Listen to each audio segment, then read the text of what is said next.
অনেকেই বলে যে পরীক্ষায় সিম্পল কমপ্লেক্স কম্পাউন্ড অনেক কঠিনতা আসে। আমরা বইয়ে যে নিয়মগুলো দেখি সেই নিয়মের বাইরে গিয়ে সিম্পল কমপ্লেক্স কম্পাউন্ড পরীক্ষায় আসে, যে উদাহরণগুলো পরিবর্তন করতে খুবই সমস্যা হয়। তো আজকে আমি আপনাদের জন্য বলছি, আজকে আমি আপনাদের সিম্পল কমপ্লেক্স কম্পাউন্ডের 5টি এমন নিয়ম আলোচনা করব, যে নিয়মগুলো যদি আপনি জানেন তাহলে আপনি সিম্পল কমপ্লেক্স কম্পাউন্ডের বস হয়ে যাবেন। খেয়াল রাখবেন যে এই 5টা নিয়ম, আমি প্রত্যেকটা নিয়ম একটা একটা করে আলোচনা করব। তো প্রথমেই আমি যে নিয়মটা আলোচনা করব সেটা হচ্ছে দি প্লাস অ্যাডজেক্টিভের নিয়ম। আপনি কোনো একটি সেন্টেন্সকে কমপ্লেক্স বা কম্পাউন্ড করার সময় খেয়াল করবেন যে ওই সেন্টেন্সের মধ্যে কোনো জায়গাতে দি প্লাস অ্যাডজেক্টিভ আছে কিনা। মেইনলি দি প্লাস অ্যাডজেক্টিভটা দুই জায়গায় থাকে, একটা হচ্ছে সাবজেক্টের জায়গায় থাকে আর একটা হচ্ছে অবজেক্টের জায়গায় থাকে। আমি দুইটা উদাহরণ দিয়ে আপনাদেরকে বোঝাই দিচ্ছি। দেখেন, প্রথমে ধরেন আমরা বললাম দি পোর আর অলওয়েজ হাংরি। দি পোর আর অলওয়েজ হাংরি। খেয়াল করেন এখানে এই যে দি প্লাস অ্যাডজেক্টিভ আছে। ওকে, আরেকটা উদাহরণ দেখেন, আরেকটা উদাহরণ হচ্ছে হি হেল্পস দি পোর। খেয়াল করেন এখানেও দি প্লাস অ্যাডজেক্টিভ আছে। কোন একটা সেন্টেন্সকে কমপ্লেক্স করার সময় অথবা কম্পাউন্ড করার সময় খেয়াল করবেন যে সেন্টেন্সের সাবজেক্টের জায়গায় অথবা অবজেক্টের জায়গায় দি প্লাস অ্যাডজেক্টিভ আছে কিনা। ওকে, যদি থাকে তাহলে সেটাকে কমপ্লেক্স করবেন কি করে দেখেন। জাস্ট কমপ্লেক্স করার সময় এই দি এর জায়গায় লিখবেন হচ্ছে দোজ। আপনি ইংরেজি বোঝেন না, মানে ইংরেজি থেকে বাংলা করতে পারেন না, ইংরেজি গ্রামার ভালো বোঝেন না, আপনি তাও সিম্পল কমপ্লেক্স কম্পাউন্ড করতে পারবেন। দেখেন, দির পরিবর্তে কি লিখবেন, দোজ লিখবেন। এরপরে লিখবেন হচ্ছে হু, কি লিখবেন, হু। তারপর একটা বিভাগ দিবেন আর অথবা ওয়ার দিবেন, মনে রাখবেন আর অথবা ওয়ার। খেয়াল করবেন যে ভার্বটা দেওয়া আছে ওই ভার্বটা যদি প্রেজেন্ট ফর্মে থাকে তাহলে আর দিবেন, আর এই ভার্বটা যদি পাস্ট ফর্মে থাকে তাহলে ওয়ার দিবেন। কারণ এখানে যদি ওয়ার থাকতো তাহলে আমরা এখানেও ওয়ার ব্যবহার করতাম, যেহেতু এখানে আর ব্যবহার করা আছে সুতরাং এখানেও আমরা আর ব্যবহার করতেছি। তাহলে দোজ হু আর, ওই এবার অ্যাডজেক্টিভটা নিবেন, অর্থাৎ পোর।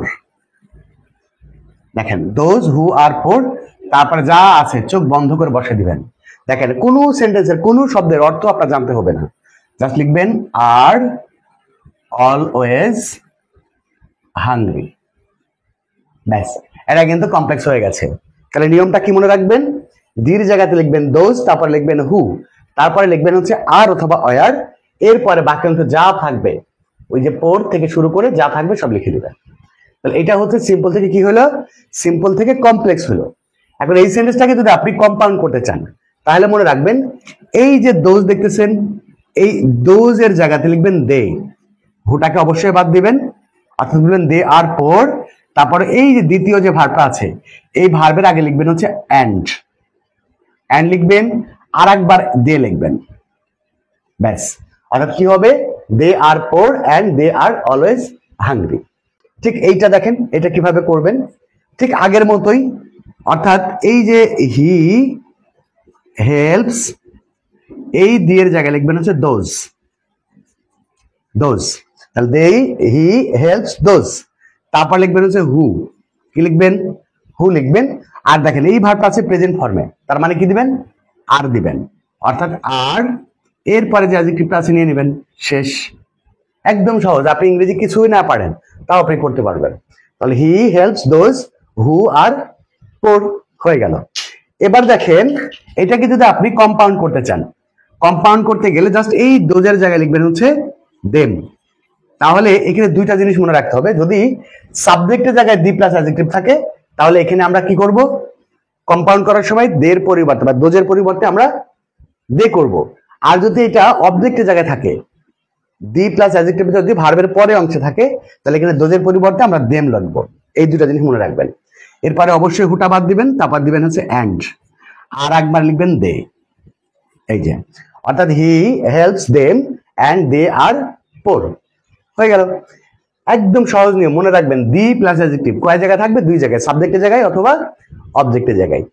যদি ভিডিওটা বুঝতে সমস্যা হয় তাহলে প্রথম থেকে শেষ পর্যন্ত আবার দেখে নেবেন, দেখে আবার প্রথম থেকে আবার আরেকবার দেখবেন। দুইবার যদি ভিডিওটা দেখেন একবারে আপনি সিম্পল কমপ্লেক্স কম্পাউন্ডের বস হয়ে যাবেন। ওকে, এবার আসেন অ্যাডজেক্টিভ প্লাস নাউনের নিয়ম।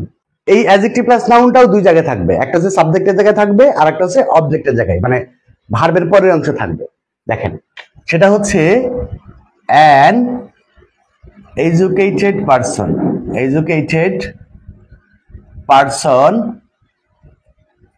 Is respected, respected everywhere, everywhere. দেখেন an educated person is respected everywhere, আমাদের টার্গেট থাকবে যে সাবজেক্টের জায়গাতে এই অ্যাডজেক্টিভ প্লাস নাউন আছে কিনা। আবার যদি এই যে ভার্বের পরের অংশে অ্যাডজেক্টিভ প্লাস নাউন থাকতে পারে, এরকম যেমন যদি বলি we respect, we respect an educated person, educated person. দেখেন এখানেও ভার্বের পরের অংশে অ্যাডজেক্টিভ প্লাস নাউন আছে। তো যদি কখনো দেখেন যে সাবজেক্টের জায়গায় অথবা ভার্বের পরের অংশে অবজেক্টের জায়গায় যদি অ্যাডজেক্টিভ প্লাস নাউন থাকে, তাহলে সেটাকে কিভাবে কমপ্লেক্স এবং কম্পাউন্ড করবেন। প্রথম কাজ হচ্ছে এই অ্যাডজেক্টিভকে বাদ দিবেন, অ্যাডজেক্টিভ বাদ দিয়ে বাকিটা লিখবেন, মানে এই যে ভার্বের আগ পর্যন্ত লিখবেন। অর্থাৎ এখন এটা যেহেতু পারসন হয়ে যাচ্ছে সুতরাং এ পারসন, এটা আমরা কমপ্লেক্স করতেছি, এ পারসন, তারপরে লিখবেন হচ্ছে হু, কি লিখবেন, হু লিখবেন। এরপরে একটা বিভার্ব নেবেন, বিভার্ব নেবেন কি, এম, ইজ, আর, ওয়াজ অথবা ওয়ার নেবেন। খেয়াল করবেন যে যদি এই ভার্বটা, যে ভার্বটা দেওয়া থাকবে, এই যে ভার্বটা দেওয়া থাকবে, এই ভার্বটা যদি প্রেজেন্টে থাকে, কোন টেন্সে থাকে, প্রেজেন্টে থাকে, তাহলে দিবেন এম ইজ আর সাবজেক্ট অনুযায়ী, আর যদি পাস্টে থাকে তাহলে দিবেন ওয়াজ ওয়ার। ওকে, তো এখন এম ইজ আর, ধরেন এটা প্রেজেন্টে আছে, আমরা এখন এম ইজ আর ব্যবহার করব। এম ইজ আর কোনটা ব্যবহার করবেন সেটা নির্ভর করবে যে এই যে হুর আগে যে নাউনটা আছে এই নাউনটার উপরে, এই নাউনটার সাথে কোনটা যাই। এটা নাউনের সাথে যদি এম যাই, এম দিবেন, ইজ গেলে ইজ দিবেন, আর দিলে আর দিবেন। এটা যদি একটা সিঙ্গুলার নাউন এবং থার্ড পারসন সিঙ্গুলার নাম্বার, এই জন্য আমরা এখানে কি ব্যবহার করব, ইজ। এই যে এ পারসন ইজ, এরপরে হচ্ছে ওই যে অ্যাডজেক্টিভটা বাদ দিয়েছিলেন ওই অ্যাডজেক্টিভটা নিয়ে নেবেন, তাহলে এডুকেটেড। দেখেন এ পারসন হু ইজ এডুকেটেড, তারপরে এই ভার্ব থেকে শুরু করে যা পাবেন কোনো কথা বলবেন না, একদম চোখ বন্ধ করে লিখে দিবেন। অর্থাৎ is respected, respected everywhere, everywhere. তাহলে এটা কিন্তু কি হয়ে গেল, কমপ্লেক্স হয়ে গেল। আমি নিয়মটা আপনাদের বোঝার সুবিধার্থে আরেকবার রিপিট করতেছি। অ্যাডজেক্টিভ বাদ দিবেন, বাদ দিয়ে ওই যে ভার্বের আগ পর্যন্ত যা আছে সব নিয়ে নেবেন, তাহলে থাকে কি অ্যান পারসন, অ্যান্ড পারসনের আগে কিন্তু অ্যান বসে না, এই জন্য আমরা নাম এ পারসন। এরপরে কি করবেন, একটা হু নেবেন, হু নেওয়া যখন হয়ে যাবে তখন একটা বি ভার্ব নেবেন, অ্যামিজার ওয়াজার। যদি আগের যে সেন্টেন্সটা দেওয়া ছিল সেই ভার্বটা যদি প্রেজেন্টে থাকে তাহলে অ্যামিজার হবে, পাস্টে থাকলে ওয়াজার হবে। এটা যেহেতু প্রেজেন্টে ছিল এই জন্য আমরা এখন ইজ নিলাম।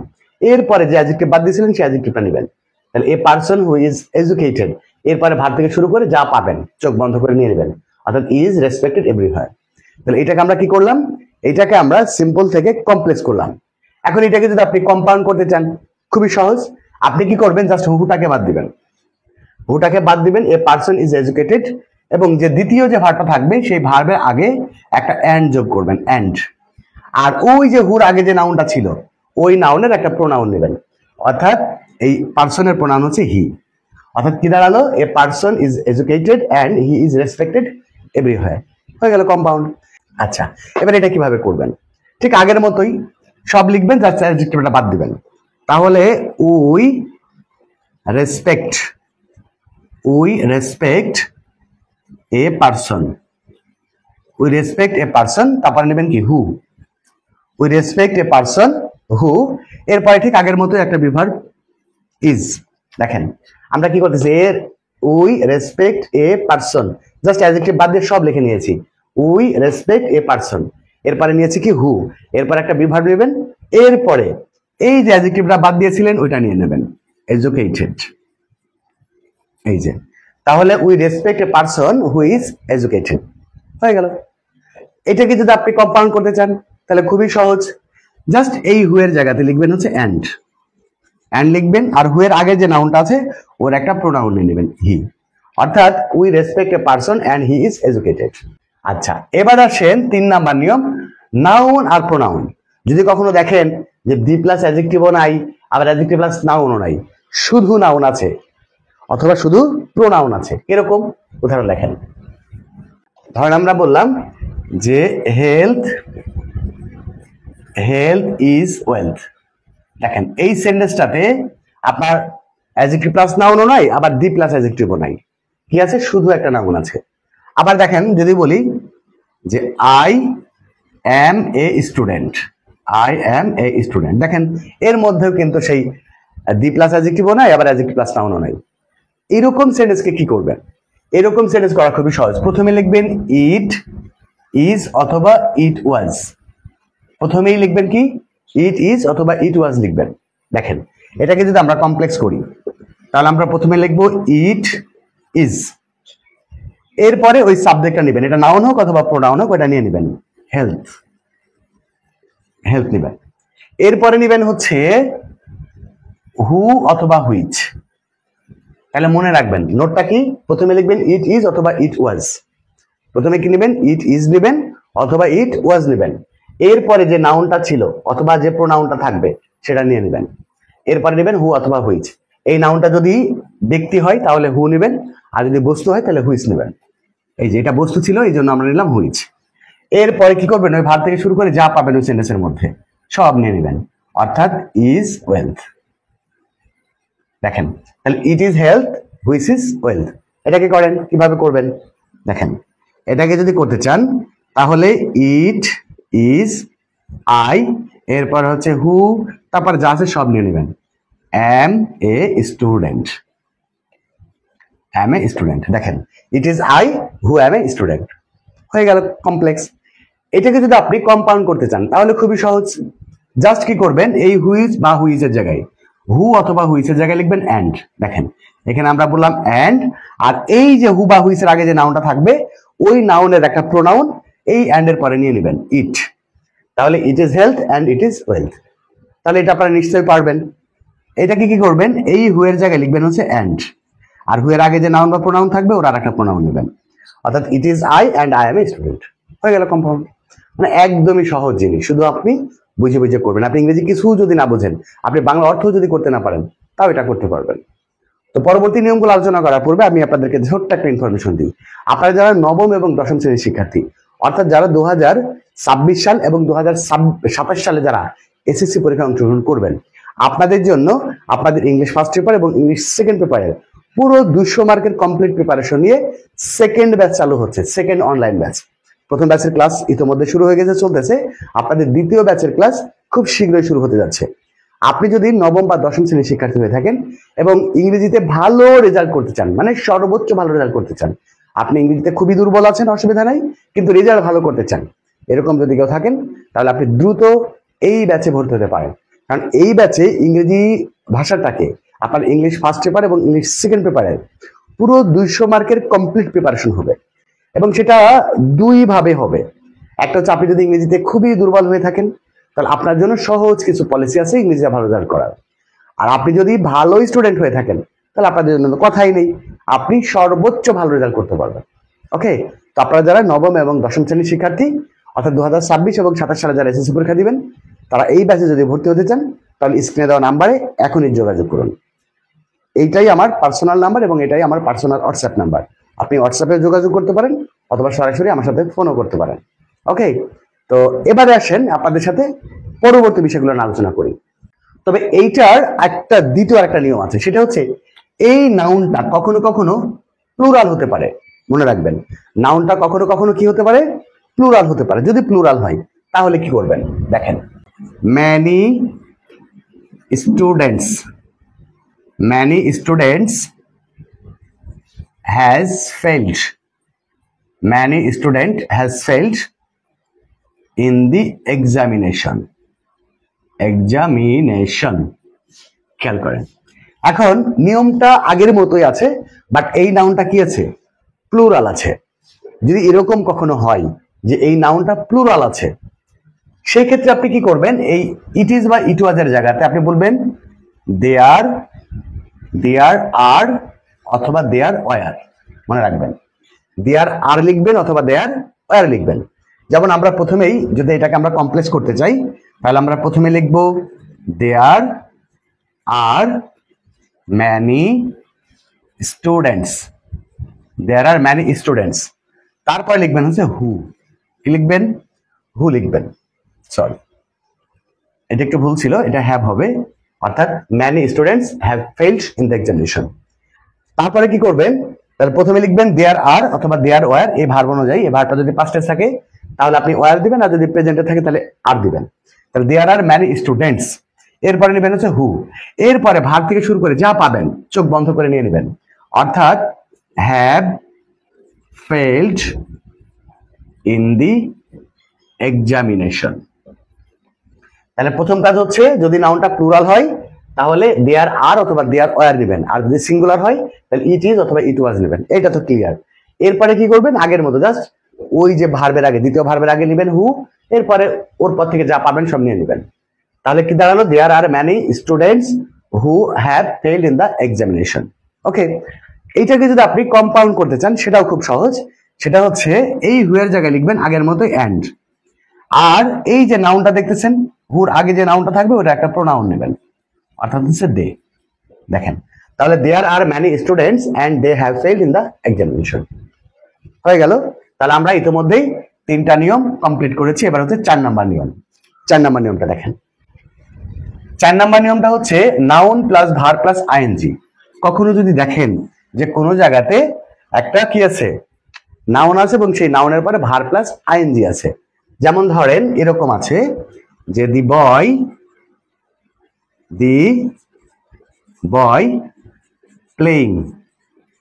playing in the field is my friend। এরকম যে কোনো জায়গায় থাকতে পারে, সাবজেক্টের অংশও থাকতে পারে, আবার অবজেক্টের অংশে মানে ভার্বের পরের অংশ থাকতে পারে, যেখানেই থাকুক যেভাবেই থাকুক। আপনার কাজ হচ্ছে আপনি খেয়াল করবেন কোন নাউনের পরে এরকম ভার্ব প্লাস আইএনজি আছে কিনা, যদি থাকে সেটাকে কমপ্লেক্স করার সময় আপনার কাজ হবে ওই জায়গাতেই দি বয় হু নেবেন, হু নেওয়ার পরে একটা ইজ অথবা আর নেবেন, কি নেবেন, ইজ অথবা আর অথবা ওয়াজ অথবা ওয়ার। দেখেন ইজ আর অথবা ওয়াজ ওয়ার, নিশ্চয়ই বুঝতে পেরেছেন যে সেন্টেন্সটা দেওয়া আছে এটা যদি প্রেজেন্টে থাকে তাহলে ইজ অথবা আর নেবেন, আর পাস্টে থাকলে ওয়াজ অথবা ওয়ার নেবেন। এখন আমরা দেখলাম এখানে ইজ আছে, তার মানে প্রেজেন্টে আছে, অর্থাৎ ইজ অথবা আর হবে। এখন কি করবেন, খেয়াল করবেন যে এই যে ভার্বটা এটা সিঙ্গুলার না প্লুরাল।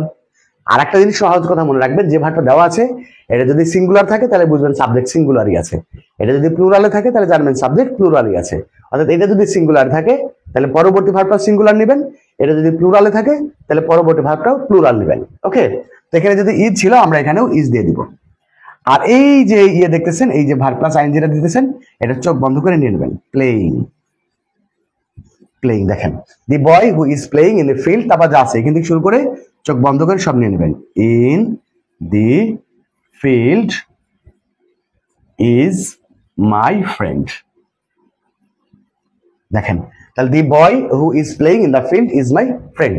তাহলে কি বুঝলেন ঘটনাটা, কিছুই করার আগে নেই, জাস্ট এই নাউনটার পরে আমরা একটা হু দিয়েছি আর একটা বি ভার্ব যোগ করেছি। ওকে, যা আছে তাই, কোনো কথা নাই, একদম সহজ প্রক্রিয়া।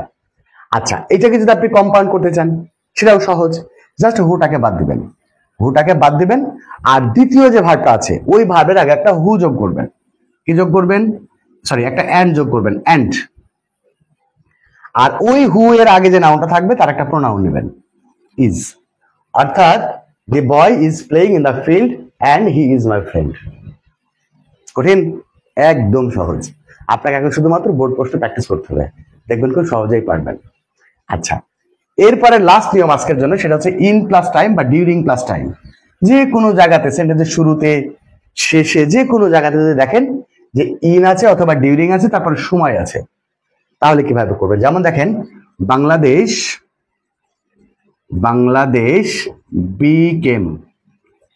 Became independent in 1971। এই যে দেখেন ইন আছে তারপর কি আছে, একটা সময় আছে।